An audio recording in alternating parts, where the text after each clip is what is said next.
नमस्कार दोस्तों, बहुत बहुत स्वागत है आपका स्टॉक युक्ति यूट्यूब चैनल पर। और जैसा कि आप जान ही चुके होंगे, हम बात करने जा रहे हैं यूनियन बैंक ऑफ इंडिया से रिलेटेड। इससे पहले कि हम वीडियो बना चुके हैं दोस्तों बैंक निफ्टी और निफ्टी के लेवल्स पर, और निफ्टी पीएसयू बैंकिंग इंडेक्स जो है उसके लेवल पर। साथ ही साथ हम वीडियो बना चुके हैं बैंक ऑफ बड़ौदा पे, और अब ये इसी सीरीज़ में तीसरी वीडियो है जो कि यूनियन बैंक ऑफ इंडिया पर निर्धारित है। दोस्तों, इसके लिए जो डेटा है, मैंने यूनियन बैंक ऑफ इंडिया से रिलेटेड जो डेटा है वो डेटा पिक करने के लिए मैंने एक्चुअली यहाँ पे आ नहीं रहा है, मैंने एक्चुअली screener.in का इस्तेमाल किया था। और यहाँ पे जब मैं यूनियन बैंक ऑफ इंडिया में आता हूँ तो नीचे जब मैं आया तो मुझे यहाँ पर कुछ अपने रिकॉर्ड्स मिले, क्योंकि जो डेटा जो वैल्यूज़ मेरे को चाहिए वो यहाँ पर अवेलेबल नहीं थी। ठीक है, तो अब वैल्यूज़ क्या चाहिए थी दोस्तों, देखते हैं। तो सबसे पहले बैंकिंग सेक्टर के लिए जब जिन वैल्यूज़ को मैं कंसिडर करता हूँ दोस्तों, उसमें से एक सबसे ज़्यादा इंपॉर्टेंट जो फैक्टर मैं कंसिडर करता हूँ उसको बोलते हैं कासा रेशो। अब दोस्तों, ये क्या है, फंडामेंटल्स क्या है, अगर आप जानना चाहते हैं तो कमेंट में लिखिए। मैं इसके रिगार्डिंग भी वीडियो बनाऊंगा कि कासा रेशो क्या होता है और बैंकिंग सेक्टर के फंडामेंटल एनालिसिस हम कैसे करते हैं।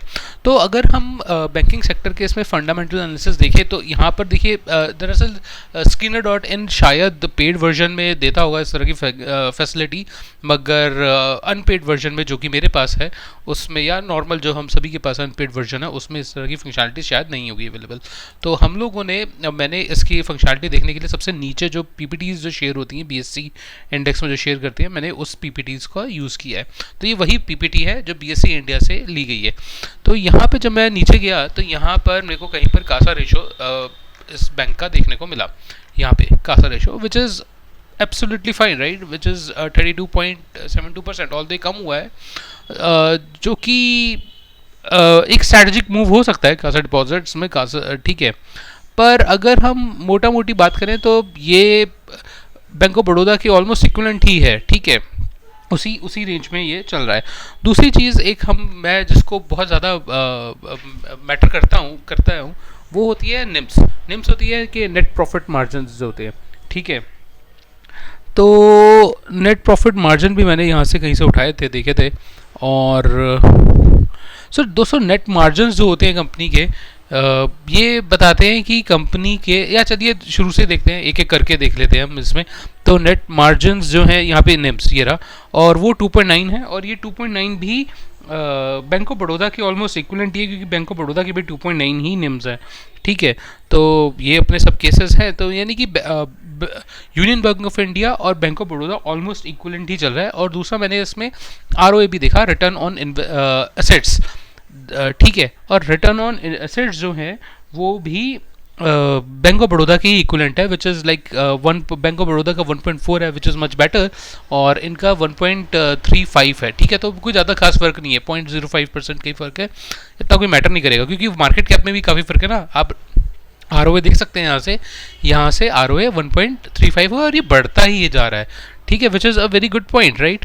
और यहाँ पे अगर हम ईपीएस देखें तो 24.73 का ईपीएस भी कंपनी जनरेट कर रही है, जो बैंक है जनरेट कर रहा है। अच्छा, अगर हम एनपीए की बात करें तो एनपीए भी मैंने यहाँ पे कहीं पे देखा था, तो एनपीए भी जो है करंट कंपनी का वो भी अंडर कंट्रोल ही लग रहा था, शायद 1.98 था, सॉरी 0.98 था। जबकि अगर बैंक ऑफ बड़ौदा के अगर हम एनपीए से कंपेयर करें तो वो 0.6 था। ठीक है, तो बैंक ऑफ बड़ौदा के करस्पॉन्डिंग इनका एमपी थोड़ा सा ज़्यादा है, ऑलमोस्ट 50% ज़्यादा है, बट फिर भी अंडर कंट्रोल ही है, क्योंकि 1 से नीचे ये है। ठीक है, और पहले तो ये इनका 1 से ऊपर और काफ़ी ज़्यादा होता था नॉन परफॉर्मिंग एसेट्स। तो यहाँ पर एक तो दोस्तों देखिए ये बात है। दूसरी चीज़ क्या है, अब हम अगर यहाँ पे देखते हैं तो ईपीएस जो है जैसे 20 रुपये का ईपीएस है, जबकि कंपनी ने जो भी लेटेस्ट आंकड़े दिए हैं, यहाँ पे शायद या तो अपडेट नहीं हो गया, जो भी है, बट वेबसाइट कंपनी की साइट के हिसाब से अगर ईपीएस देखा जाए तो इट इज़ लाइक 24.73, राइट। और यहाँ पर 20.03। अगर मैं इसकी फेयर वैल्यू भी कैलकुलेट करता हूँ 1 ईयर के गैप में, तो एक तो मीडियन पी से अभी भी नीचे है, और 3 ईयर्स के बेसिस पे देखा जाए तो अब जो जाकर मीडियन पी के आसपास आया है स्टॉक, राइट, है ना। तो और मीडियन पी है 6.4। ठीक है, तो अगर मैं इसको 6.4 इंटू 24 1.73 अगर करता हूँ तो फेयर वैल्यू आती है कोई 150 रुपये के आसपास, 158 160 रुपये के आसपास, जबकि अभी करंट जो प्राइस चल रहा है वो 129 रुपये है। यानी कि मोटा मोटी हमें स्विंग ट्रेंड की तो अपॉर्चुनिटीज़ में मिलती ही मिलती है।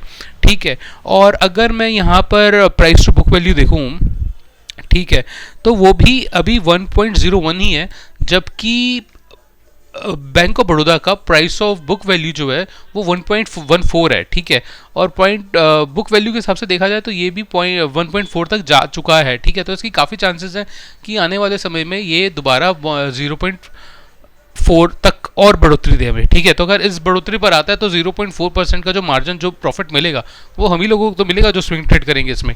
ठीक है, तो इसमें ये कंसिडर हम कर सकते हैं। दूसरी चीज़ जो एक मेरे को बहुत अच्छी चीज़ लग रही है इसमें, आप यहाँ पे देख सकते हैं कि बोरोइंग जो है ना दोस्तों 12.5 लाख करोड़ रुपए की बोरोइंग है। यानी कि इतना मटेरियल, इतना सामान बैंक ऑफ बड़ौदा के पास पड़ा हुआ है। ठीक है, अब sorry union bank of India के पास इतना इतना मटेरियल पड़ा हुआ है दोस्तों। इतना आप जानते हैं बोरोइंग किसके पास है? इतनी बोरोइंग के बाद इसका स्टॉक का पी जो है वो 6.4 है। ठीक है, अब मैं आपको दूसरा एक और बैंक दिखाता हूं और फिर आप बताइएगा क्या बात हो रही है। यहां पर हम बात कर रहे हैं एक्सिस बैंक की। ठीक है, एक्सिस बैंक का पी है 13.1। ठीक है, और जब मैं बोरोइंग पे जाता हूं दोस्तों तो ऑलमोस्ट 12.5 लाख करोड़ या 12,95,000 करोड़, तो यानी कि यूनियन बैंक ऑफ इंडिया के आसपास ही बोरोइंग है। मगर यूनियन बैंक ऑफ इंडिया को आधा पी भी नहीं मिल रहा, आधा पी भी मिलता है तब भी 6.5 का, या आधा पी कह दो, आधा पी मिल रहा है। ठीक है, तो फ़र्क तो है। ठीक है, गैप है यहाँ पर, ये गैप भी फुलफिल होगा। ठीक है, तो ये मेरा एक फंडामेंटल मोटा मोटी मैंने एक हेलीकॉप्टर व्यू दिया है यूनियन बैंक ऑफ इंडिया के फंडामेंटल्स का कि भाई देखिए इस हिसाब से मोटा मोटी तो ये मिल रहा है। दूसरा है कि डिविडेंड देखिए यूनियन बैंक ऑफ इंडिया का 2.79 है, जबकि एक्सिस बैंक डिविडेंड के नाम पर तो कुछ देता ही नहीं है, 8 पैसा पकड़ा रहा है 1 रुपये पे। ठीक है, और यहाँ पे यूनियन बैंक देखिए कितना बढ़िया काम कर रहा है, और 1 रुपये भी नहीं 100 रुपये में 8 पैसा पकड़ा रहा है एक्सिस बैंक तो, और यूनियन बैंक देखिए 3 गुण, मतलब 3 रुपये तो दे रहा है, कम से कम 3% का मोटा मोटा या 2.5% का ही मान लो चलो कि कुछ तो दे रहा है ना सेंसिबल। तो एक तो डिविडेंड भी आ रहा है। ठीक है, और ROE देखिए कि भाई 100 रुपये पे कितना रिटर्न पैसे पे जनरेट करना जान रही है यूनियन बैंक की मैनेजमेंट, तो 6.5% तो है। यहाँ पर वो क्या दे रहे हैं 7% का ROC, मतलब आपके लिए मैं दुगना भाव दे दूँ, आप एक्सिस बैंक का स्टॉक खरीदने के लिए मैं दुगना भाव दूं, बदले में मुझे ROC मुझे कितनी ग्रोथ मिलेगी? 50 पैसा ज़्यादा मिलेगा, और मैं 50 पैसे मैं मतलब सस्ता माल खरीद के लगभग सेम ROC ना ले लूँ, खरीद लूँ। तो इस तरीके से आपको थोड़ा सा निवेश के लिए देखना चाहिए। ठीक है, फंडामेंटल एनालिसिस भी है ये। तो अगर अब मैं आपको इसके चार्ट पे ले जाऊँ यूनियन बैंक ऑफ इंडिया के दोस्तों, तो अगर मैं यूनियन बैंक ऑफ इंडिया का चार्ट देखें तो अब देखते हैं कि क्या लगता क्या है कि क्या टारगेट है। तो दोस्तों अब देखिए यहाँ से देखते हैं ना, तो यूनियन बैंक ऑफ इंडिया में मैंने बहुत पहले कभी निवेश किया था और उसके बाद बेच भी दिया था। दुख होता है आज बेच दिया, क्योंकि कोविड टाइम के बाद शायद 40 रुपये के आसपास मैंने उसमें कभी निवेश किया था, ये जब 40 रुपये के आसपास था इस रेंज में यहाँ पर। ठीक है, और ये कोई 60-70 रुपये के आसपास मैंने इसे बेच भी दिया था जब शायद इस लेवल पर आया होगा वो। हालांकि पुरानी बात हो गई, बट उसके बाद फिर हमने और कई और स्टॉक्स है जैसे कि जम्मू एंड कश्मीर बैंक और central bank, bank of Maharashtra और bank of Baroda. Bank of Baroda में हमारी काफ़ी अच्छी इन्वेस्टमेंट है। ठीक है, एक डिस्क्लेमर देना चाहता हूँ दोस्तों, कोई भी खरीदने या बेचने की राय नहीं है, और ये सिर्फ एक एजुकेशन पर्पस का ही वीडियो है, और कृपया करके मेरी इस वीडियो के आधार पर आप निवेश मत कीजिएगा।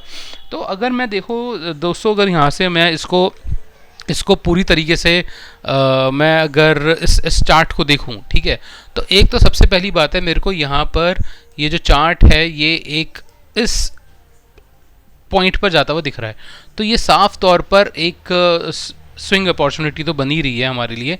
ठीक है, कि यहाँ पर स्विंग अपॉर्चुनिटी है और RSI भी सपोर्ट कर रही है, मगर उस अपॉर्चुनिटी पे जाने से पहले आपको ये हर्डल पार करनी पड़ेगी इसको, और ये हर्डल का नाम है level 130, right. So level 130 will be act like as a major resistance. ठीक है, रेड कलर कर देते हैं इसको। ठीक है, और ये भी एक मेजर रेजिस्टेंस है, इसको हम डार्क मैरून कलर में कर देते हैं। ठीक है, तो ये एक मोटा मोटा हर्डल लग रही है, बट अभी भी करंट सिनेरियो में देखते हैं तो स्टॉक शायद ऊपर चल जाए। अच्छा, 1 आवर में ही देखते हैं क्या लगता है। तो दोस्तों अब 1 आवर के अगर हिसाब से देखें ना, तो भाई ये स्टॉक तो बढ़िया लग रहा है। देखिए, अगर मैं 1 आवर के हिसाब से देखूँ दोस्तों स्टॉक को, और अगर मैं अपने जो मेरा अपना ट्रेंड अपना स्टाइल है लेने का, तो मेरे को ये लग रहा है कि ये एक एक पैटर्न बनता है, ये एक हाफ कप बनता है। ठीक है, तो ये एक हाफ कप बनता है यहाँ से। अब इसने इस लेवल को तोड़ चुका है। ठीक है, मैं तो अब ही इसमें एंट्री देख रहा हूँ, सोच रहा हूँ। ठीक है, तो इसने क्या किया दोस्तों, अब यहाँ पे देखिए ये जो चैनल है, इसने इस चैनल को ब्रेक कर दिया और स्टॉक अब अपसाइड की तरफ मूव कर दिया। तो ये तो एक सबसे बढ़िया बात है कि स्टॉक जो है अपसाइड की तरफ मूव हो गया। अब यहाँ से स्टॉक नीचे जा सकता है, नो डाउट। ठीक है, तो पहला पॉइंट तो ये हो गया कि, और इस चैनल पे यानी कि 124 के आसपास इसको दोबारा सपोर्ट मिल सकता है, मेरा ऐसा मानना है। मेरा ऐसा मानना है कि 124 और ये जो भी ये रेंज है 120 की, इस पर आकर वो दोबारा सपोर्ट ले सकता है, and this level again act like as a major support. तो ये जो है वो मेजर सपोर्ट जोन कंसिडर होगा ये पूरा लेवल, और ये तो एक नो डाउट एक मेजर रेजिस्टेंस है, एक हर्डल है। ठीक है, एक ये रेजिस्टेंस जोन है, ये यहाँ से सेल आ जाएगी, यहाँ से सेल इनिशिएट हो जाएगी, है ना, और आप इसको सेल जोन भी बोल सकते हैं। तो यहाँ से तो अपने को ऐसा लग रहा है कुछ, और अगर मैं इसको बड़े लंबे टाइम फ्रेम पे देखूँगा, थोड़ा सा मेरे पास पेशेंस हो किसी के पास, तो थोड़ा थोड़ा ये मतलब समय बिताकर ये हमें 160 तक के लेवल को आराम से दिखा सकता है, या 150 तक की रेंज में, वो तब देखा जाएगा। तो अगर हम इसे सही प्राइस पे ख़रीद लेते हैं, माफ़ कीजिएगा, अगर मैं इसे मतलब 125 के लेवल के हिसाब से भी देखूं, तो 230% या की जंप मेरे को इसमें दिखती है बड़े लेवल पे। ठीक है, और अगर मैं इसको, अगर ये से ऊपर गया तो आगे कुछ भी हो सकता है, no doubt, right, sky is the limit. और दूसरा, आगे बड़े टाइम फ्रेम पे देखा जाए तो नो डाउट दोस्तों एक बहुत बड़ा एक जोन है जो वेट कर रहा है। ठीक है, इसके लिए। और यूनियन बैंक आप देखिए, यहाँ से अगर ये कभी फिलअप हुआ तो एक अलग ही स्टोरी चलेगी यूनियन बैंक की भी। ठीक है, तो इसमें अच्छी ग्रोथ दिख रही है। तो फिलहाल के लिए देखिए, दो चीज़ें मेरे को समझ में आ रही है। Short term point of view से मैं इसमें थोड़ा सा बेयरिश रहूँगा और वेट करूँगा 125 के लेवल पर आने का। 125 के लेवल अगर मिल जाते हैं मेरे को, तो मैं इसमें एक छोटी एंट्री बनाना चाहूँगा, एक एजुकेशनल बेसिस पे लॉन्ग होना चाहूँगा, और डिस्क्लेमर देना चाहता हूँ, खरीदिएगा मत मेरे कहने पर। और उसके बाद फिर आगे देखते हैं कि क्या होता है। ठीक है, और 160 तक उस ट्रेड को रखूँगा, और उसके बाद सोचा जाएगा कि क्या होता है। अगर देखिए मेरे पास मेरे फंड्स ने सपोर्ट किया, तो मैं इस लेवल से उठकर यहाँ तक आऊँ। देखिए दोस्तों, हमारा ही एक ऐसा चैनल है जो आपको कप, हेड एंड शोल्डर या कप पैटर्न, जो भी आप बोल दीजिए, या राउंडिंग बॉटम पैटर्न बोल दीजिए, इन पैटर्न के बनने से पहले आपको बात कर रहे हैं। हम बाद में बात नहीं कर रहे होते, तब तक तो मलाई भी खा चुके होते हैं सब लोग। ठीक है, तो थोड़ी सी एंट्री आप देखिए इस जगह पर, और एजुकेशनली इस पॉइंट पर आप स्टॉक को कंसिडर कर सकते हैं, स्टडी कर सकते हैं। तो दोस्तों, ये था मेरा point of view union bank of India से रिलेटेड। अगर आपने इस वीडियो को दोस्तों अंत तक देख लिया है, तो कृपया करके चैनल को जरूर सब्सक्राइब कर दीजिए। कंटेंट पसंद आया होगा अगर, क्योंकि आपने अंत तक देखा है, तो वीडियो को लाइक भी ज़रूर कर दीजिए दोस्तों। आपका वीडियो को अंत तक देखने के लिए बहुत बहुत धन्यवाद दोस्तों आपको, और इसी तरह से हमारे साथ जुड़े रहिए। धन्यवाद।